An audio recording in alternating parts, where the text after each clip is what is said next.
Shalom, salam sejahtera. Renungan malam seiman berjudul Penurutan Kristus dalam kita.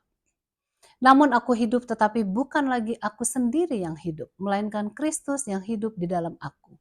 Dan hidupku yang kuhidupi sekarang di dalam daging adalah hidup oleh iman dalam Anak Allah yang telah mengasihi aku dan menyerahkan dirinya untuk aku. Galatia 2 ayat 20. Oleh sebab kita telah menjadi orang yang berdosa sejak lahir, dan oleh sebab tidak ada kebenaran di luar Yesus Kristus, maka kita hanya bisa datang kepada satu kesimpulan. Apakah kesimpulannya? Untuk menjadi pohon kebenaran yang ditanam oleh Tuhan, kita harus sudah menerima kasih karunia-Nya dan pengampunannya. Dan kita harus tetap mempunyai hubungan dan persekutuan yang berkesinambungan dengan Tuhan. Testimonies to Ministry halaman 367 menuliskan bahwa orang berdosa hanya akan mendapatkan pengharapan dan kebenaran di dalam Tuhan. Tidak ada seorang pun yang benar lagi bila tidak ada iman di dalam Tuhan dan memelihara hubungan yang vital dengannya. Masalah dalam kehidupan kita bukanlah karena melakukan hal yang buruk, tetapi apakah kita melakukan hal yang baik atau buruk yang terpisah dari Kristus.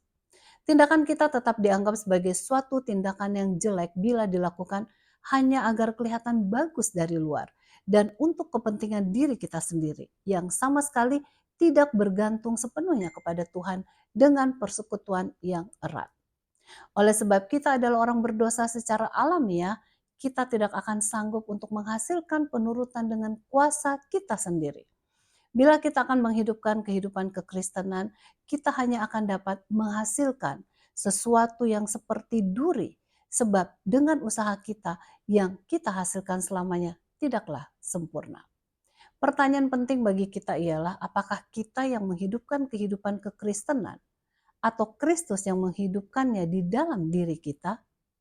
Alkitab secara jelas menyebutkan bahwa Kristus rindu untuk hidup di dalam hati kita, untuk mengerjakan kebaikan di dalam kehidupan kita. Misalnya Filipi 2 ayat 13. Karena Allah lah yang mengerjakan di dalam kamu baik kemauan maupun pekerjaan menurut kerelaannya. Adalah mungkin bagi Kristus untuk tinggal di hati kita melalui iman, sebagaimana yang tertulis dalam Filipi 3 ayat 17.